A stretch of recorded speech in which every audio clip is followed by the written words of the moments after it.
إن الحمد لله نحمده ونستعينه ونستغفره ونعوذ بالله من شرور أنفسنا ومن سيئات أعمالنا من يهده الله فهو المهتد ومن يضلله فلن تجد له وليا مرشدا وأشهد أن لا إله إلا الله وحده لا شريك له وأشهد أن محمدا عبده ورسوله صلى الله عليه وعلى آله وأصحابه ومن اتبعه.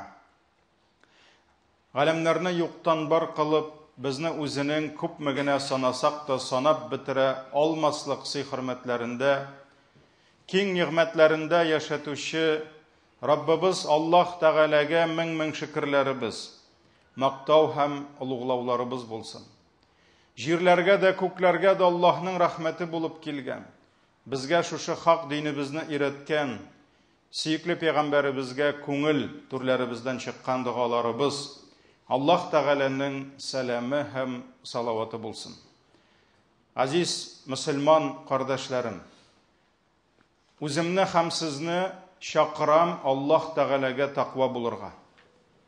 Аллаһ Тәгалә Кур'ан-ы Кәримдә әйтте: "Я әйюһәлләзина аману тақуллаһа хаққа туқатih ва ла тамутунна илля ва антум муслимун." Әй иман китергән бәндәләр, Аллаһ Тәгаләгә тиешле дәрәҗәдә тақва булыгыз. Ягъни, аның фарызларын, ваҗипләрен тиешенчә үтәгез. Һәм аның харамнарыннан тиешенчә сакланыгыз.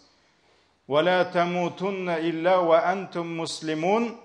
Мөселман булмаган хәлдә Аллаһ хузурына кайтудан сакланыгыз диде.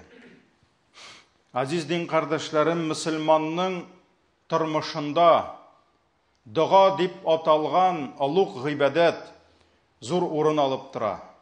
Һәм аның әлбәттә тәэсире бик зурдыр.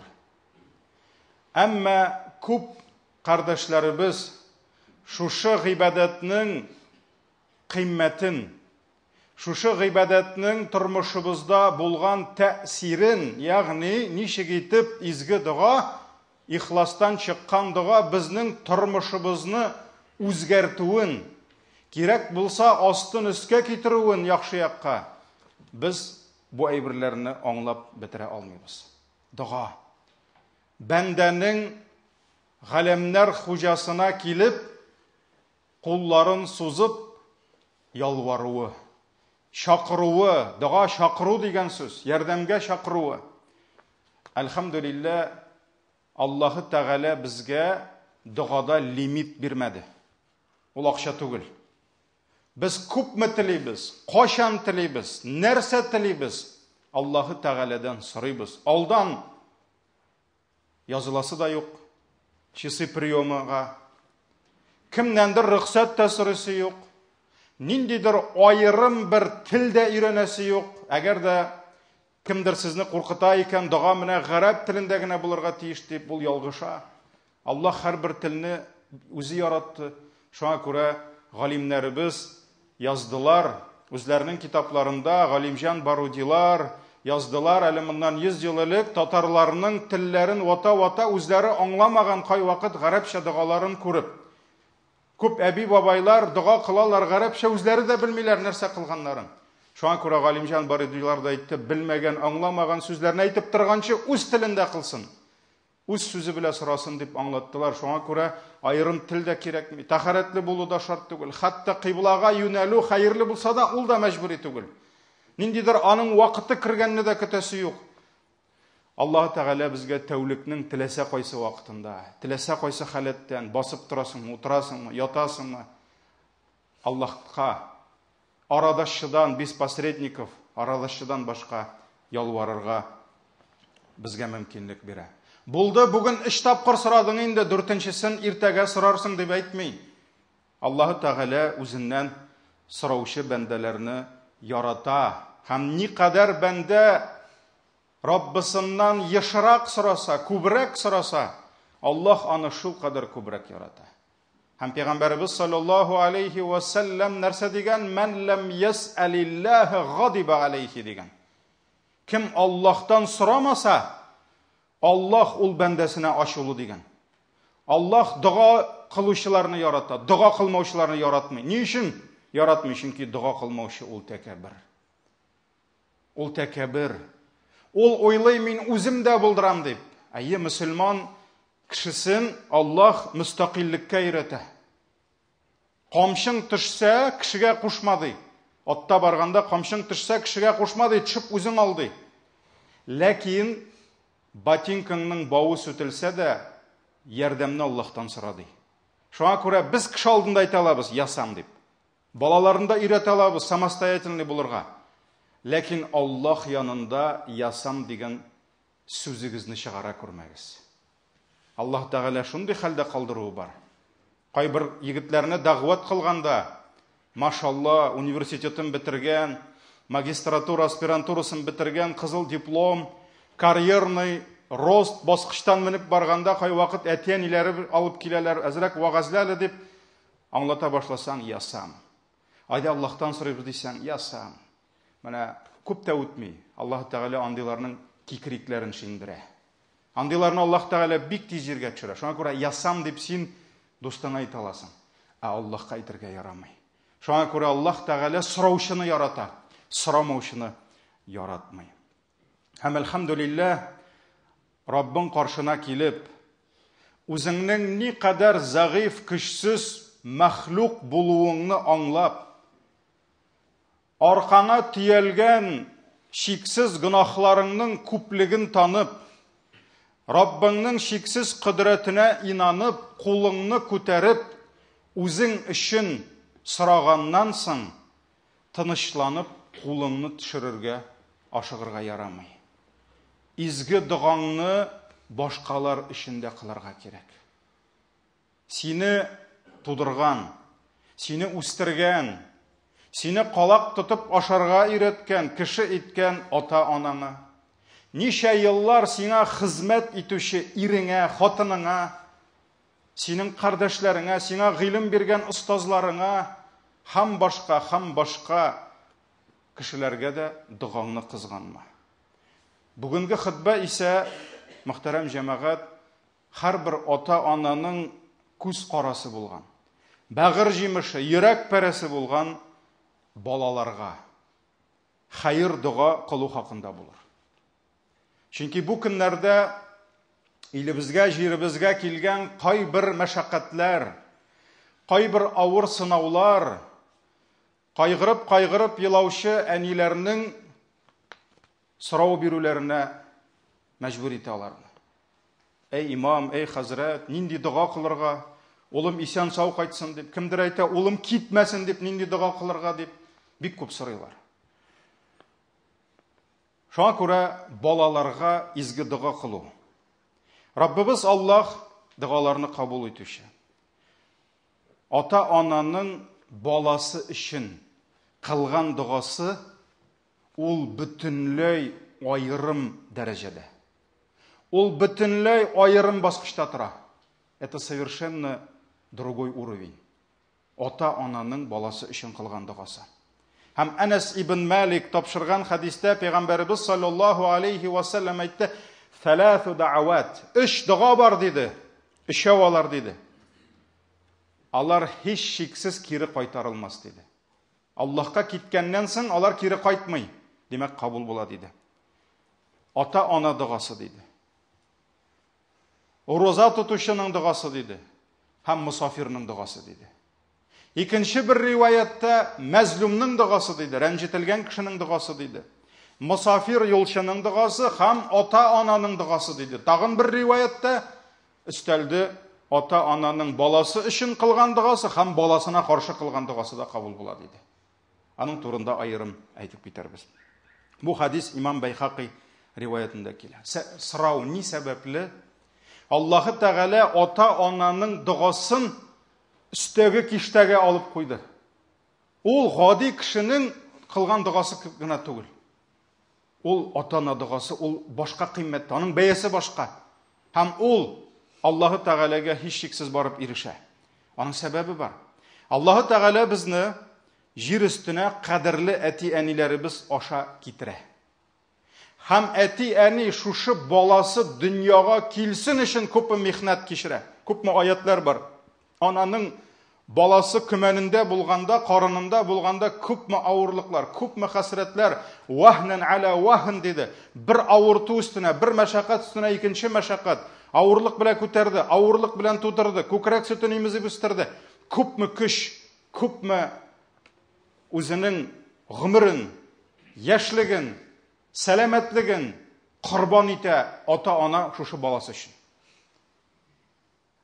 Һәм монда ата-ананың дугасы кабул булуның ике сәбәбе инде күренеп тора. Беренчесе, Аллаһ Тәгалә әти-әнинең күңеленә, баласына карата шул кадәр күп мәхәббәт һәм рәхим шәфкать салган. Шушы Аллаһ биргән рәхим шәфкать аны авырлыкларны түздертә. Менә бит нишәптер балалар картайган әти-әнигә түз алмыйлар. Шулай бит? Ата-ана үзенең баласына түзә ничә еллар. Без түзә алмыйбыз әти-әниләргә, әти-әниләр безгә түзә. Аллаһ Тәгалә салган рәхим шәфкать. Бу беренче сәбәп. Андый рәхимле зат бүтән юк. Синең өчен дуга кыла торган анаң кебек, атаң кебек. Бу беренчесе, икенчесе, җәмәгать. Кешедә нәфес дигән әйбер бар. Моё большое я. Нәфес кемгәдер, каядыр, никадәр үз өлешен кертсә, бу табигый әйбер җәмәгать. Это естественная вещь. Табигый әйбер, каядыр, нәрсәдер, кемгәдер үз көчен салса, ул әйбер аңа кадерле була. Менә бу стенаны мин үз кулым белән ясасам, мин моны бер кемгә дә аттырмыйм. Мәчетне әгәр дә халык салса, ул мәчетнең кадере була. Кирпич сайын кешеләр өлеше, кеше дугасы керсә, ул мәчетнең бәрәкәте була. Әгәр дә каядыр Сибиргә киткән, каядыр чит илдә яшәүче бер олигарх, ярар инде мин бу авылдан чыккан идем дип, тегеннән акча аргытса, һәм кемдер ул акчага халык белмәгәндә мәчет салып куйса, халык ул мәчетнең кадерен аңлый алмый. Ни өчен? Чөнки аңа халыкның өлеше кермәгән. Шуңа күрә без имамнар әйтәбез, күпме генә акчагыз булса да, халыкның өлешен кертегез, бу мәчетнең бәрәкәте булачак. Агачны үзең утыртсаң, аны сындырмыйсың. Шуңа күрә бала ул агач утырту гына түгел. Бала үстерү ул хәтта мәчет яки йорт салу гына да түгел. Баланың мәшәкате ул дистәләрчә еллар бара. Ата-ана кабергә кергәнче балам дип яши. Шуңа күрә баланың гомерендә ата-ананың өлеше күп. Шуңа күрә әти-әни кулын күтәреп Аллаһыга баласы өчен ялварганда, андый ихласлык тагын кемдә булырга мөмкин? Әти-әнинең баласы өчен кылган дугадагы ихласлык тагын кем андый дуга кылырга мөмкин? Шуңа күрә бу көннәрдә дә киләләр. Хәзрәт, улым менә мобилизациягә эләкте, яки менә эләгергә тора. Хәзрәт, дуга кылалы дип сүз дә юк. Әгәр дә мин хәзрәтләрне изге дип әйтмим, дөрес аңлагыз мине. Ләкин кемнедер син үзеңнән Аллаһка якынрак дип күрсәң, ул кешегә килеп сөннәттә бар. Дуга кылалы дип әйтү андай бер бар. Шуңа күрә үзегезнең мәхәлләләрегездә, үзегезнең җирлекләрегездә кемнеңдер, машалла, җәмәгать намазларына йөрү, төнге тахаҗҗудләрдә туры, ураза тотучы, тақва кешеләрне беләсез икән, барып, менә мин иләнә идем, менә мин шундый эш эшли идем, дуга кылалы дип әйтсәң, бу әйбер бар. Пәйгамбәребезгә килделәр, сахабаларга килделәр, галимнәргә килделәр. Ләкин ул имам, ул хәзрәт ничек кенә кулын күтәреп, синең күрмәгән, белмәгән улың өчен ничек кенә ул дуга кылмасын, синең кебек ул дуга кыла алмый. Чөнки син аны 9 ай буе күтәреп йөрткәнсең карыныңда. Чөнки син аны 2 елмы күкрәк сөтеңне имезеп үстергәнсең кочагыңда. Төннәрен ул улың авырып калтыранып ятканда, син аның кырында авырып калтыранып утыргансың. Син врачка күтәреп шапкансың. Син әҗәтләргә шумып аны институтка керткәнсең, укыткансың. Син аның өчен янасың, син аның өчен киясең. Шуңа күрә синең дугаңны бүтән бер кем дә алыштыра алмый. Әти-әниләр беренче чиратта балалар өчен изге дуга кылырга тиешләр. Шуңа күрә Пәйгамбәребез саллаллаһу алейһи ва саллям ата-ана дугасы диде.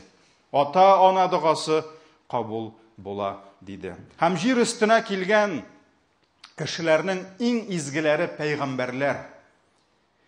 Ата буларак без күрәбез Коръәндә, бик күп аятләрдә үз балаларына дұға қылдылар. Әлбәттә, аларның инде иң күркәм үрнәк булганы ул Ибрахим пәйгамбәр һәм аның дұгалары. Ибрахим алейхиссалам ничә еллар үз баласын көтте. Беренче баласын кулына алыр өчен 9 дистәгә якын вакыт үтте. 80-90 яшын куып бара иде.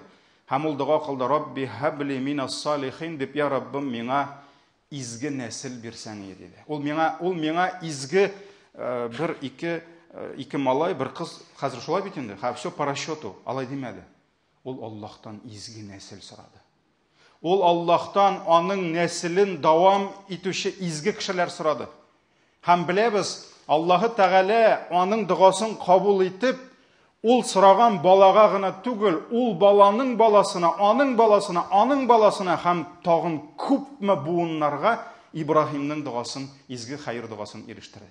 Шуңа күрә дұганы кысмаска кирәк. Каршыңа баланы утыртып куясың, "И Раббым, бу балага бир инде, бу балага бир инде." Бу баланың баласын да калдырма. Ул баланың баласының баласын да калдырма. Син инде әллә кашан кабердә чиреп бетерсең. Аның нәселе, синең нәселең, әле синең дұгаңда күпме яшар. Шуңа күрә Рабби хабли минас салихин диде. Изгеләрдән булган миңа балалар бир диде. Дұганың нәтиҗәсе фабашшарнаху бигуламин халим ди. Аллаһ Тәгалә Саффат сүрәсенең киләсе 101-нче аятында нәрсә диде? Без аны йомшак, хылыклы, күркәм бала белән сөендердек диде. Бала туды, Исмагыйль туды, Исхак туды, аннарысын тагын туды. Җавап килде. Ата максатына иреште. Дұга туктадымы? Юк. Ибрахим дұганы туктатмады. Чөнки ул туган балаларны тәрбияләргә кирәк. Аларга хәерле тәрбия бирергә кирәк, гыйлем бирергә кирәк. Аларны явызлыклардан сакларга кирәк. Шуңа күрә без башка аятларда да күрәбез Ибрахимның дұгаларын. Мәсәлән, "Ва из кала Ибрахим", менә ди Ибрахим дұга кылды ди. "Рабби җәл хазал балада амина". И Раббым, шушы илгә, шушы җиргә иминлек бир диде, Мәккә җирләренә. Аллаһның илчесе дұга кылды шулай бит. Әле бүгеннән да бәрәкәт шул дұгалар белән. "Ваҗнубни ва банiyya an na'budal asnam" диде. Мине һәм минем балаларымны путларга табынудан сакла диде. Мине һәм минем нәселемне, миннән соң киләсе буыннарымны ширктән сакла диде. Синең бер үзеңә генә гыйбадәт кылучылардан ит дип сорады. Ибрахим сүрәсе 35-нче аят. Шулай ук Ибрахим 40. "Рабби җ'альни муқимас салати ва мин зуррияти. Раббана ва тaqabbal дуа". Ибрахимның дуасы килә: "Я Раббым, мине намазны торгызучылардан кыл. Һәм минем нәселемне", ди, "моё потомство", ди. "Сделай из числа тех, кто будут выстаивать молитву", диде. Намаз укучылардан кыл диде.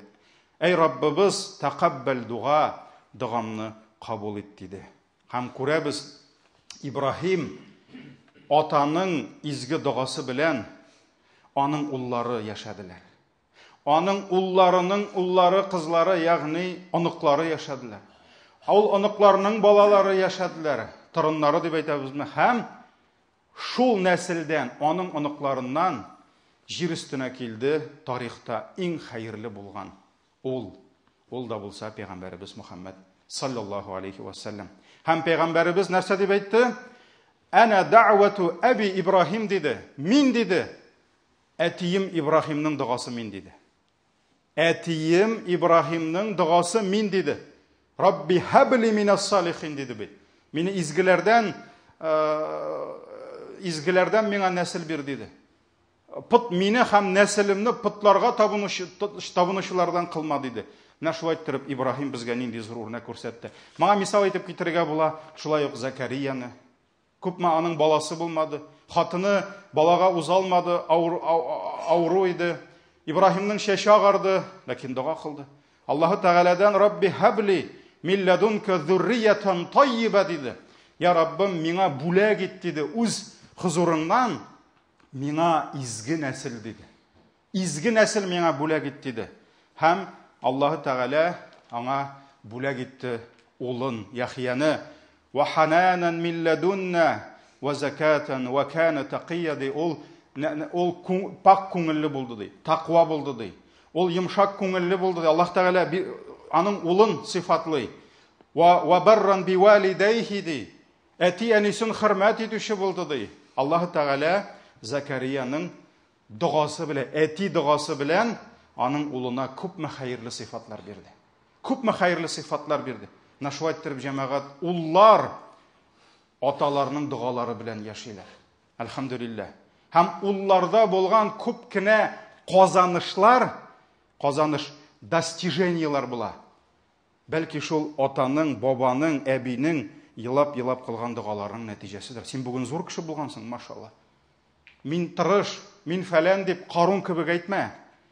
Аллаһ Тәгалә сиңа байлык биргән, Аллаһ сиңа ризык биргән, Аллаһ сиңа хәерле изге хатын биргән, син ой шундый шибәр, яхшы булганга түгел. Юк, бәлки синең атаң, синең бабаң, әбиең, әниең синең өчен күпме дуга кылгандыр. Аллаһ сиңа күпме бәрәкәт биргән шуңа күрә. Шуңа күрә әти-әниләргә дә изге дуга кылу үзе бер тема, үзе бер зурны. Хәтта җәмәгать әти дугасы гына түгел. Әлбәттә, пәйгамбәрләр әти булдылар. Шуңа күрә Коръәндә әти дугалары килә күбрәк. Һәм бу безгә әһәмиятен күрсәтә. Атаның дугасының әни генә түгел. Безгә күбрәк хәзрәтиләр чыкмый, әниләр чыга. Менә монда мин китерәсем килә Коръәндә Мәрьямнең әнисенең дугасын. Мәрьямнең әнисе, Имранның хатыны Аллаһы Тәгаләдән сорады, ул миңа изге ул бир диде, мин аны синең йортыңа бүләк итәм диде. Ул шунда яшәячәк, шунда хезмәт итәчәк гомер буе диде. Он будет служить тебе диде. Ләкин Аллаһ аңа кыз бирде. Аның кыз туды, ул көткән иде. Һәм ул нәрсә диде? Рабби инни вадa'tuha унса. И Раббым, мин тудырдым аны ди, ул бит кыз ди. Бит ул көткән иде. Аны бирә, шунда монах булып, гыйбадат кылып ятыр дип уйлады. Шулай бит. Валлаху а'ламу бима вадa'at ва лайса dhakaru кал унса ди. Аллаһ белә ди кемнең туганын ди, һәм әлбәттә ди кыз ул кебек түгел ди. Ва инни саммайтуha Марьям. Мин аңа Мәрьям дип исем куштым ди. Wa inni u'idhuha bika wa dhurriyyataha min ash-shaytanir rajim ди. Һәм мин ди сиңа сыйынам ди, синнән сорыйм ди. Минем кызым Мәрьямне ди, һәм Мәрьямнең нәселен ди шайтаннан сакла ди. Шайтаннан сакла ди. Ягъни шайтаннан сакла, ягъни аларга иман бир, хидаят бир, хәерле изге сыйфатлар бир диде. Шулай итеп, Әл-Имран сүрәсе 36-нчы аят. Мәрьям җәмәгать әнисенең дугасы белән дә, шушы бәрәкәт белән дә кешелек тарихында в истории человечества самая богобоязненная, самая лучшая женщина в истории человечества, урыслар әйткәндә, это святая Мария. Мәрьям җәмәгать әнисенең изге дугасын алды. Менә шулай итеп без китер алабыз пәйгамбәрбез саллаллаһу алейхи ва саллям. Ничек итеп ул үзенең кызлары өчен дуга кылды, кияүләре өчен дуга кылды. Ничек итеп Пәйгамбәр саллаллаһу алейхи ва саллям бер аягына, бер тезенә Хәсәнне утыртты, икенче тезенә Хусейнне утыртты. Я Раббым диде. Мин шул кадәр яратам шушы ике баламны диде. Син дә аларны ярат диде. Син дә аларны ярат дигән сүз, Аллаһ аларны яратсын өчен Галиевич булыр җитәме, Галиевич кына дип. Яки Мөхәммәтович булыр кына җитәме? Юк. Синең бабаң пәйгамбәр булу гына җитми. Синең әтиең Гали булу яки Фатима булу әниең генә җитми. Димәк, Пәйгамбәр саллаллаһу алейһи ва саллям аларга тауфик сорады, иман сорады. Аллаһы Тәгаләнең мәхәббәтен ала торган хәерле гамәлләр сорады. Шулай итеп үзенең оныкларына дуга кылды. Шулай ук Пәйгамбәрбез тирәсендә яшь егетләр булды. Булсынмы ул Гали, булсынмы әнисе алып килеп бирде, улы Әнәсне Пәйгамбәрбезгә китереп бирде. Абдулла ибн Габбаслар булды. Пәйгамбәрбез саллаллаһу алейһи ва саллям аларга да күпме изге дуга кылды. Мәсәлән, Абдулла ибн Габбаска Пәйгамбәр саллаллаһу алейһи ва саллям Аллаһумма фаққиху фид-дин диде ва аллимху тәъвил диде. Я Раббым, аңа гыйлемдә, диндә аңлау бир аны диде. Аңа фикх бир диде, ягъни аңлау, фәһемләү бир диде. Һәм аңа шушы гыйлемнәрне бир дип дуга кылды. Әнәс Ибн Маликне әнисе китереп биргәч, Мәдинәдә Пәйгамбәр саллаллаһу алейһи ва саллям бу егеткә нәрсә диде? Аллаһумма акфир малаху ва валадаху диде. Ул берничә риваятта килә, бәрәкәт бир диде бу егеткә, һәм аның малын арттыр, балаларын арттыр диде. Һәм әйтәләр, Әнәс ибн Малик ансарлар арасында иң күп балалы сахаби иде. Аның балалары, оныклары белән бергә кушсаң 100дән артык булган. Балалары һәм оныклары 100дән артык булган Пәйгамбәр саллаллаһу алейһи ва сәлләмнең шушы дуасы белән. Шуңа күрә җәмәгать, балалар, иманлы ата-аналарның балалары бик бәхетле. Намазлы ата-ананың балалары бик бәхетле, чөнки алар әти-әниләренең дуасында яшиләр. Һәм без дә үзебезнең балаларыбызны дуадан калдырырга тиеш түгелбез. Елга бер түгел, атнага бер түгел, көн сайын, көнгә ничә мәртәбә, намаз сайын, намаз эшләрендә, сәҗдәләрдә, тәһаҗҗүдләр булсынмы, нәфил намазларында башыңны сәҗдәгә ыргыш, сора балаларың өчен. Аллаһтан тауфик сора, Аллаһтан хидаят сора. Чөнки җәмәгать, син тышкы сәбәпләрне күрсәң дә, балаңны яхшы мәктәптә укытасың, вагыз насихатыңны бирәсең, Аллаһ тауфик бирмәсә, Аллаһ тәрбия бирмәсә, син тәрбия бирә алмыйсың. Моңа бер генә мисал, Фудайл ибн Гыят дигән шундый табигыйлар арасыннан булды зур безнең галимебез Фудайл ибн Гыят. Аллаһ Тәгалә аңа сынау бирде бер улы белән, Гали белән. Ул аны ни генә эшләтмәде. Ул аңа гыйлем дә биреп карый, юк тегесе ялкау. Була бит шундый шау-шу малайлар дип әйтәбез, малай шалай. Менә шундый булды. Ул аңа тегеләй дә карый, булай да карый, юк, нәтиҗә күрми. Галим ясамакчы була, юк. Шуннан соң Фудайл ибн Гыят дуа кыла. Аллаһумма иннaka ta'lam ди. Анни ijtahadtu fi ta'dibi waladi. Я Раббым, син беләсең ди. Мин күпме тырыштым шушы баламны тәрбияләүдә ди. Мин булдыра алмадым ди. Раббым фa'addibhu anta ди. Син тәрбиялә инде баламны ди. Я Раббым, минем көчем җитмәде. Менә тәрбиялә минем баламны син диде. Фудайл ибн Гыят Инди зур галим, күпме хезмәт иткәннән соң әйтте, син тәрбиялә инде диде. Һәм Имам Әз-Заһаби башкалар галимнәр әйтәләр, ул ди әтисен уздырды ди. Ул ди галим булды ди. Аллаһ аңа тырышлык бирде, тауфик бирде ди. Атаның дуасы. Шуңа күрә кай вакыт җәмәгать дуаның көче син сәбәп белән булдыра алмасаң да Аллаһ сиңа балаңа ача. Син үлгәч булса, мин кайбер әбиләргә әйтәм, юк ди балаларга вагаз сөйләп булмый, насихат ишетмиләр, качалар ди. Беркем мине тыңламый, беркем мине санламый, үпкәли башлар. Мәйтәм, ачулана күрмә аларга. Аларны каргый күрмә, дуа кыл. Йылы-йылы кыл. Син кабергә кирип яткандан соң да синең дуаң кабул булып, аларны Аллаһ намазга бастырыр. Шуңа күрә әти-әни дуасы, җәмәгать, менә бу Аллаһ безгә биргән зур форсат, бөек форсат, һәм бүген бигрәк тә менә шушы әти-әниләр борчылып, кайгырып, елашып торганда, менә бу дуаларны җәмәгать күбәйтергә кирәк. Арттырырга кирәк. Һәм бер генә мисал китерәм дә шуның белән хутбамны тәмамлыйм. Бу как раз көндә актуальны дип уйлыйм. Шундый Бақиюл Әндәлүси дигән зур галим була. Бақиюл Әндәлүси шулай үзенең өендә, мәчетендә утырганда бер әни килә. Әнинең йөзе юк. Әни нет лица. Йокламаган бишара, елаган, шишенеп беткән. Шуннан соң әйтә, "Эй, остаз ди. Инде ничә көннәр улым югалды ди, таба алмыйм ди. Юк ди, улым юк ди. Көнем төнем калмады ди, ризык кирми ди. Кайгырам ди, минем бер таянычым иде ул ди. Бәлки ире юктыр, бәлки олыгайган көнендә шушы баласы терәк булыр дип уйлагандыр." Шуннан соң бу Бақиюл Әндәлүси әйтә, "Эй ана ди, борчылма ди. Борчылма ди, сабыр ит ди, дуа кыл ди." Һәм әле әни китмәде ди, шәкертләрем әйтә.